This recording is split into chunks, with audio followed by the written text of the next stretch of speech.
नमस्कार मेरे प्रिय मित्रों। आज मैं आपको एक ऐसी कहानी सुनाने जा रही हूँ जो आपके जीवन की दिशा ही बदल देगी। अक्सर हम सब लोगों के बारे में बहुत सोचते हैं, कोई क्या कहेगा, कोई क्या सोचेगा। लेकिन सच तो यह है कि जब तक हम दूसरों के बारे में सोचते रहेंगे तब तक खुद को नहीं समझ पाएंगे। इसलिए आज की कहानी का सार है, लोगों के बारे में सोचना छोड़ो, खुद पर ध्यान दो, खुद को बदलो। तो चलिए कहानी की शुरुआत करते हैं। बहुत समय पहले की बात है। एक बहुत ही बुद्धिमान सन्यासी एक जंगल के पास अपनी छोटी सी कुटिया में रहा करते थे। जो भी व्यक्ति अपनी किसी भी समस्या के साथ उनके पास आता, वे बहुत ही सहजता और बुद्धिमानी से उसकी समस्या का समाधान कर देते। एक दिन वे भिक्षा के लिए पास के गांव में गए।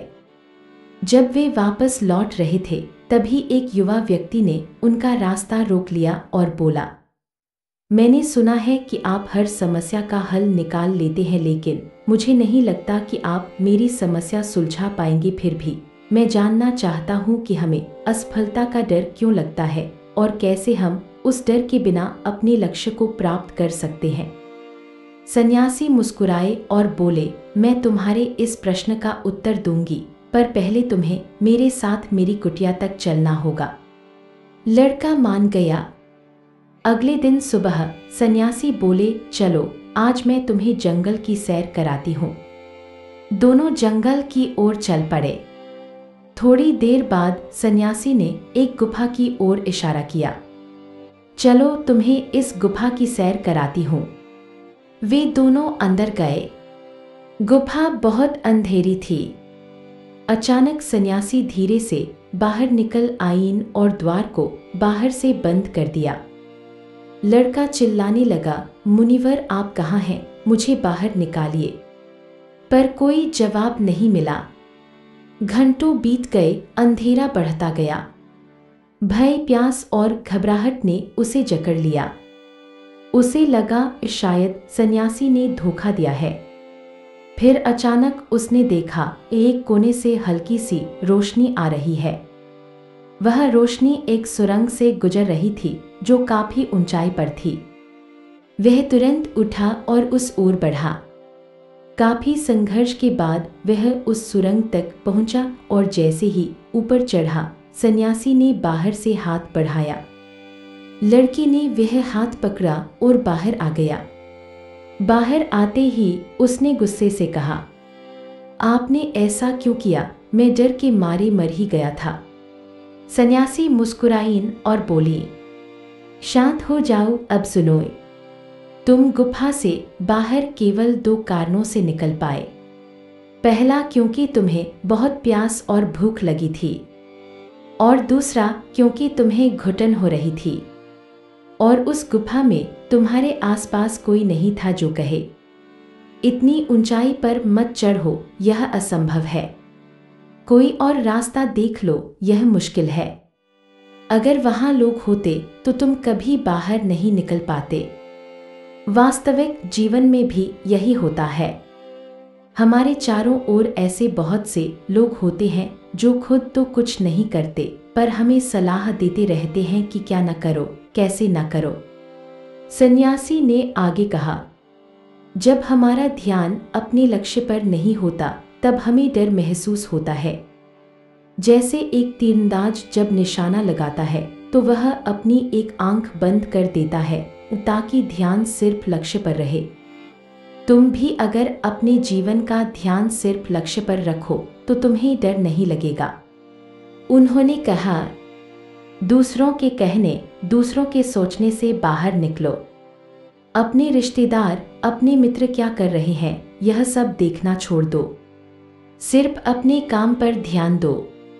जब तुम्हारा समय आएगा तो वही लोग तुम्हारे लिए तालियां बजाएंगे। लड़के ने आंसुओं से कहा, माँ आपने मेरी आंखें खोल दी, आज से मैं सिर्फ अपने काम पर ध्यान दूंगा। और यहीं से शुरू होती है हमारी दूसरी कहानी। इसके बाद सबल की पूरी कथा स्त्री स्वर में। पुराने समय में नगर में एक युवक रहता था, नाम था सबल। वह अपनी जिंदगी से बहुत निराश था। माता पिता कहते, तेरे सारे मित्र कुछ न कुछ कर रहे हैं और तू अब तक घर में बैठा है। लोग उसका मजाक उड़ाते, रिश्तेदार ताने मारते। वह धीरे धीरे सबसे दूर हो गया। एक दिन वह शहर में चल रहा था, तभी देखा एक गुरु दुख के विषय पर प्रवचन दे रही थी। वह भीड़ में जाकर बैठ गया। गुरु बोल रही थी, दुख एक गुरु की तरह होता है जो हमें जीवन की सच्चाई सिखाता है। सबल खड़ा होकर बोला, नहीं, दुख कुछ नहीं सिखाता, बस पीड़ा देता है। गुरु मुस्कुराईं, जब तुम्हारे जीवन में सच्चा दुख आए तब मेरे पास आना। समय बीता, सबल ने व्यापार शुरू किया। सफल हुआ, फिर लालच में पड़ गया। धन बढ़ा पर मन का सुकून चला गया। मित्र बनते गए पर सच्चाई मिटती गई। फिर धीरे धीरे सब खो गया, संपत्ति, प्रतिष्ठा, मित्र, सब कुछ। एक दिन वह गुरु के पास लौटा, टूटा हुआ, बिखरा हुआ।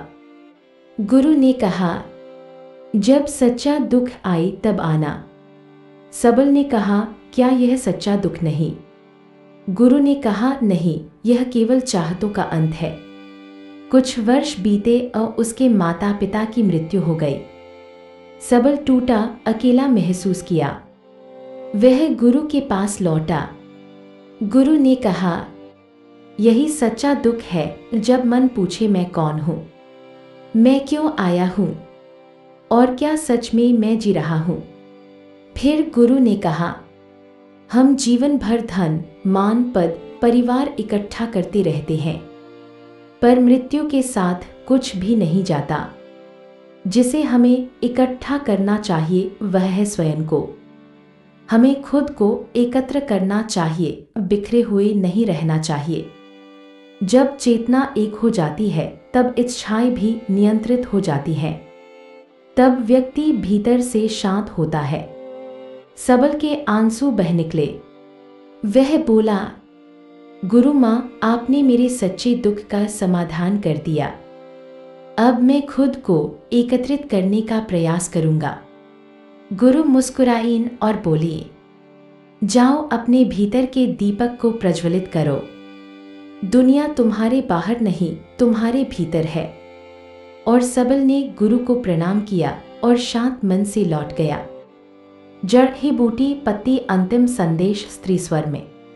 तो मित्रों, जीवन में दूसरों के कहने से ऊपर उठिए, अपने भीतर झांकिए, क्योंकि वहीं आपका सच्चा सुख छिपा है। जब आप खुद पर ध्यान देना शुरू करते हैं तो धीरे धीरे भय, असफलता और दुख सब मिट जाते हैं। अगर यह कहानी आपके हृदय को छू गई हो तो इसे अपने प्रियजनों के साथ जरूर शेयर कीजिए, क्योंकि ज्ञान तभी पूर्ण होता है जब वह बांटा जाता है। आपका हर दिन शुभ हो, आपका जीवन प्रकाश से भरा रहे। धन्यवाद। नमो बुद्धाय।